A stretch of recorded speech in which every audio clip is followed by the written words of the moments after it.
Ashley, and this is going to be my first ever book review that I'm going to be doing here on YouTube.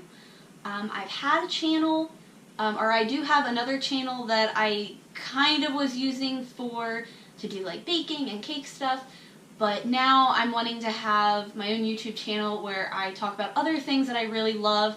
And one of the big things that I really love and I love to talk about and to share with others is my love for books and different fandoms, and I felt like this is where I've wanted to go with my YouTube channel for a while now, and I'm just really excited to get started and to share my opinions about books and to also hear your guys' opinions about books that you've read or other different fandoms, TV shows, things like that. And I'm really looking forward to just getting started here and,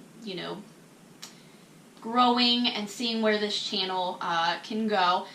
More importantly, though, I just love hearing about other people's opinions with books, learning about new books that I haven't heard yet, or maybe just kind of discussing different things that maybe we would have liked better for something in a book or a movie or, whatever.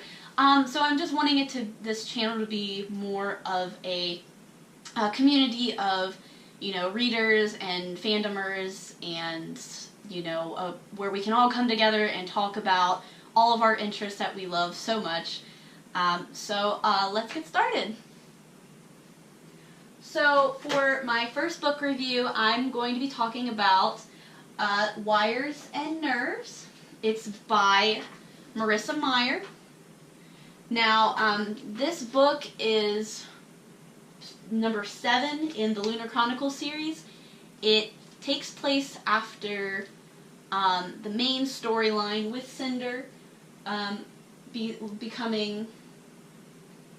realizing that who she is not just Cinder, the mechanic who lives in the Commonwealth, but Celine Blackburn, the lost princess of Luna, and she goes on this incredible journey to, overcome not only her own fears, but different stereotypes with her being a cyborg teenager and a lunar, and also battling her family's terrible reputation when it comes to how lunars are perceived on Earth by Earthens.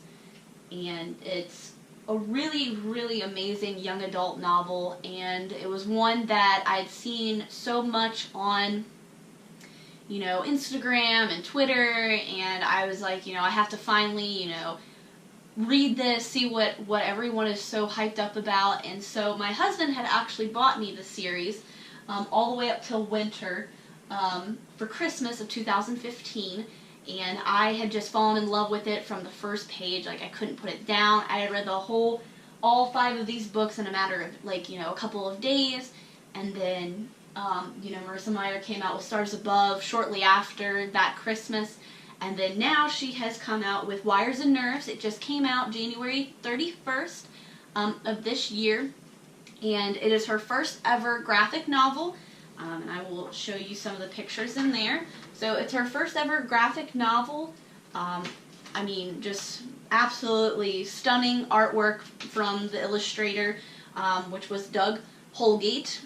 You can see that he kind of has a simplistic design with the characters, but everything in the background and stuff is very detail oriented, and I just love it, the flow of the story and everything.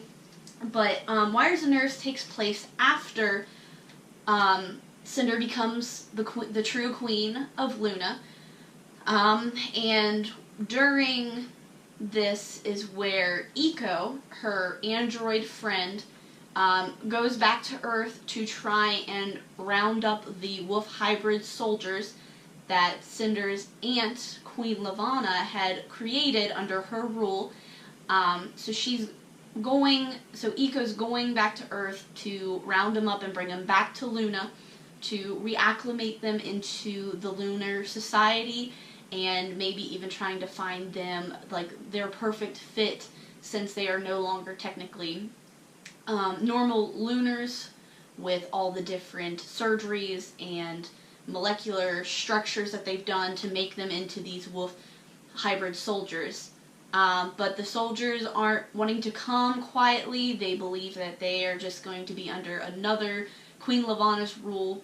So Iko's going and rounding them up, and she's trying to help her friend Cinder in the best way that she thinks is possible, and to androids, being useless is like the worst thing ever to them.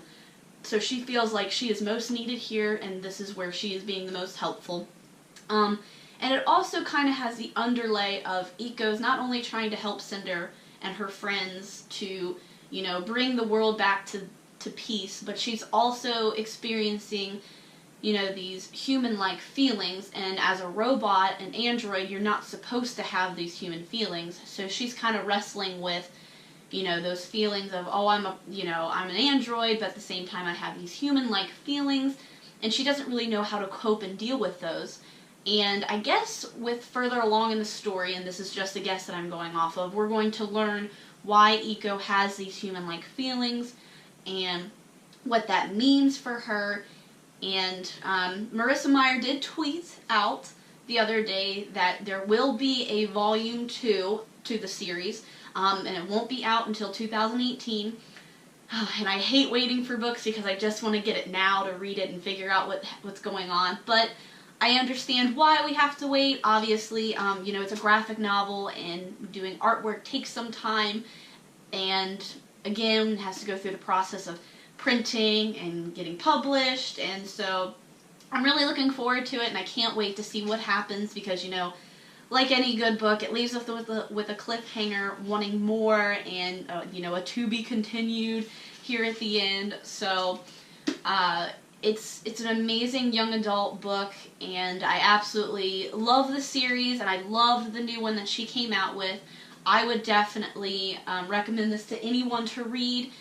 If you love, especially if you love, you know, graphic novels, if you love young adult, and if you just love, you know, something that's a little bit different, fantasy, it's kind of sci-fi-ish too, with bringing in, you know, outer space, and it's just, it's a great read, and I didn't really think I'd like it all that much, especially with after reading about, you know, Cinder being a cyborg and all this, you know, moon and lunar stuff, and I really didn't think, like, oh, I'm gonna like this book, but I love it, and I definitely suggest it to anybody else. But that's all I'm going to talk about today about the book. I don't want to give away too much about what actually happens in Wires and Nerves. If you have a comment you want to leave it down below, and also subscribe to this channel for more videos. I'm hopefully hoping to make a few more like this to come out soon. So yeah, I would like to start a conversation on what some of your favorite young adult books, and if there's a book that you read that you didn't think you'd read, but you ended up loving it, and then it came, you know, one of your top 5 or top 10s. So just leave a comment down in the comment section down below, and we'll see you next time.